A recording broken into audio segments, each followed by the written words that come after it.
Well, I'm proud of our team, man. I mean, good teams find ways to win. And it wasn't pretty tonight, but, I mean, there are some unbelievable performances by our players. But I'm proud of our whole team finding a way to win. We knew coming in this was going to be a great home field advantage for Georgia Southern. Elements, all that. Our team found a way to win. And we haven't been 1-0 in a few years.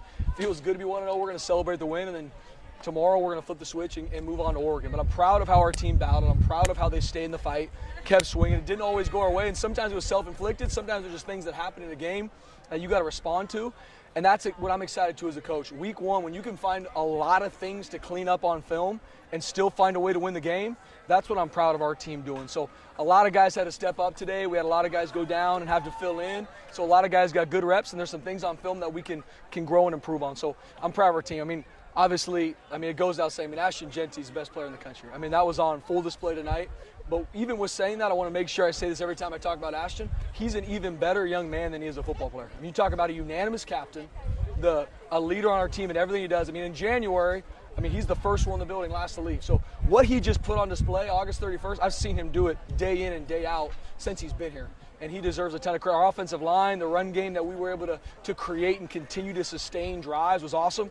I mean, Cy Gaines, a 17-year-old freshman, been on a mission since he showed up on campus. Proud of how he did. And just the rest of the tight ends, the receivers, blocking. You find ways to win games. That's what good teams do. Sometimes it's going to be maybe throwing the ball more or run the ball more. Find ways to win games. Obviously, defensively, just way too inconsistent. We got to get off the field on third down. There's some things that we just know we got to clean up. There's some busts and covers. There's some things, one-on-ones, we got to find a way to win. And so there's a lot of things that we need to continue to clean up. And there's some self-inflicted wounds that we got to deal with, too. I mean, we come out the second half, start fast, it's third and long, incomplete pass, roughing the passer. You can't do that to continue to win games the way we need to. So there's a lot to clean up, but I'm so proud of our staff and our players staying in the fight. They kept swinging all game, and it feels good to be 1-0. With Ashton, to have the whole offseason, Heisman campaign, all that stuff, and then first game, second carry, house at 77 yards. Most yards, most touchdowns ever by a boise-state player. To start it off in that fashion, what can you say? I'm so proud of Ash because he deserves all the credit he's getting. He deserves it all because I've seen him work every single day. When I get in there, he's the first one in there, and he's waiting for the training room to make sure he's getting his body right. Like, he deserves it. And there's a lot of guys around him that are blocking their tail off for him that deserve all the credit too. The offensive line, the receivers, the tight ends. And the plan that we had run game-wise, Coach Potter, Coach Cutter, Coach Keen, they did a phenomenal job. Coach Montgomery getting those backs ready to roll. Those guys deserve all the credit too. Ashton, we could be here all night talking about Ashton Genty. This young man is a 10 out of 10 in everything he does. And how he leads this team, how he motivates this team, and how he leads himself on a daily basis, he's a generational talent type kid in all facets. That's who Ashton Genty is, and I'll scream that from the rooftops. And the awesome part for Cy Gaines, that's who he watches every single day. He comes into work and he watches Ashton Genty. And you talk about a guy that hasn't missed anything since he came on campus. He's been watching Ashton. He's been modeling him, and it shows up with a true freshman rushing for over 100 yards. That's a testament to him. When it comes to Cy, I know he's not afraid of the moment. In practice this week, he put the ball on the ground a couple times. Yeah. Put the ball on the ground tonight, and you stuck with him. Why? And he scored a touchdown after it. Why? That's how these guys learn and grow. The only way to get better at football is playing it. And especially for a young freshman or a 6-year senior, you got to find ways to learn through your mistakes. Now, hopefully, we can learn through the wisdom and not let it show up in a critical moment like it did. Thank the Lord, Austin Bolt did a great job finding a way to get that ball. That was a huge play in the game. But you find ways to continue to learn and grow. And Cy is a guy that is so confident because of how he's trained that even though he had that one fumble, we got it back. We trust him. We trust because we've seen him continue to work no different than our other players. You gave Maddox the starting job because he knows the offense, he knows how to run it. It's over 650 yards of offense today. Just how happy were you with the way he ran the offense? It was awesome. Our coaches deserve a ton of credit. Our players buying into it. Once again, it's not always perfect, but our guys kept swinging. They stay in it. Things don't go our way, stay in it. Keep swinging. I'm proud of Maddox. You talk about a guy that's never too high, never too low. And even after the interception, he comes back and has 2 big-time throws. That's Maddox Madison. This guy's no moment's too big for him. He stays in it, and he's lethal. He'll go out there and make the biggest play of the game because he knows his process and he stays with it. So you mentioned keep swinging. You're up 28-9. You blow the lead. You're down. I think either late third or early fourth quarter.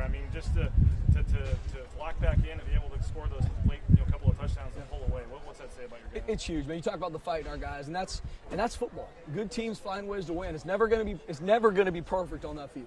And good teams find ways to win, and tonight we found ways to win. Once again, a ton to clean up. I'm fired up. We're 1-0 for the first time in a few years, but there's already a lot of things that I'm going to my mind to practice and things we got to make sure that we clean up. We have to. But you find ways to win, and that's what I'm proud of our whole team, from offense, defense, special teams. And every game is going to go back and forth. There might be games that our defense plays better. We got to find ways to win. It's not always going to be perfect. That's what I'm proud of our whole team collectively staying in it and finding ways to win. You mentioned the offensive line a couple of times. How much of what you think Ace's experience? You got a lot of guys coming back. One more time. How much of what the offensive line thinks Ace's experience? Experience, yeah.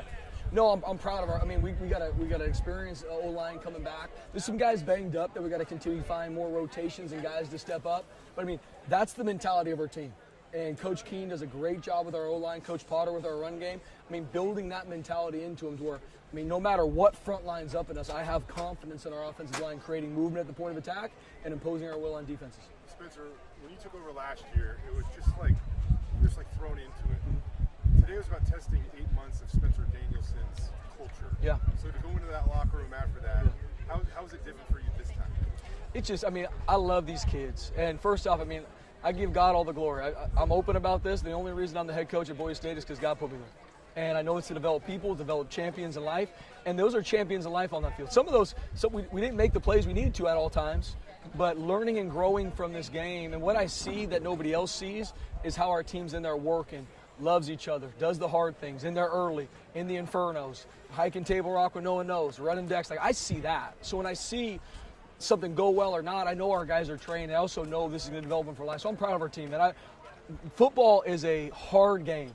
You are promised 12 opportunities a year. I'm going to enjoy this win, and then on this long plane ride home, we're going to work to fix it, because there's a lot of things we need to continue to go forward.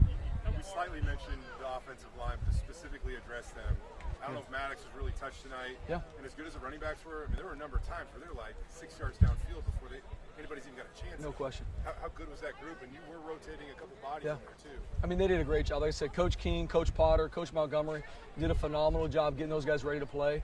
And there's a mentality of part of that group that they will impose their will. That's on film. That's who they are. And so I'm proud of what they did tonight. Like I said, Ashton, Sire Gaines, and other players deserve a ton of credit as well. But nothing's happening without that front. What was the reasoning behind that fourth down call there down there? You're deep in your own zone. Yep. So for us guys, I mean, I'm going to look at the analytics. I'm going to feel where things are going in the game. And what we did in this game was planned out. Like, I knew in what situations, down, up, what area of the field. I mean, that's my job now, is game management. I'm not calling plays on either side. I'm building into our team. I'm encouraging them, and I'm focused on the game management. And I'd still make the same call again. You mentioned all along, hey, we're focused on week one. Now that you got this win, I mean, I know you want 24 hours to think about it, but the opportunity you now have next week. Yeah, we're fired up to go play Oregon now. I mean, like I said, we're enjoying this game. We're going to clean it up. That's going to be the focus of Monday into Monday night, is clean this game up. But we're fired up to go play Oregon. It's the next team on our schedule. And we know how talented they are and how well coached they are, and we're going to work our tail off to have an opportunity to win. Real quick, Spencer, you talked about getting over on downs, it was analytics. But what did the analytics say there? Yeah. So it's a go there. And so I got to look at it and there's a lot of things too for me that go into where's the game going, where's the flow of the game. Like I said, for me, I believe in process. And so for now, my process is game management, to make sure how a game goes, what are the analytics. I look at that matters to me to see, and then where's the game at. And so, like I said, I make the same decision again. All right, thank you. Wish you guys travel back safe, man. Was the wind why you didn't go Yes. for the field goal early on? Yep. So the wind was coming. If we were going this way, we would have kicked it. There, we're thinking probably the 29-yard lines where we would have kicked it. So, good question. Appreciate you guys. God bless. Appreciate it.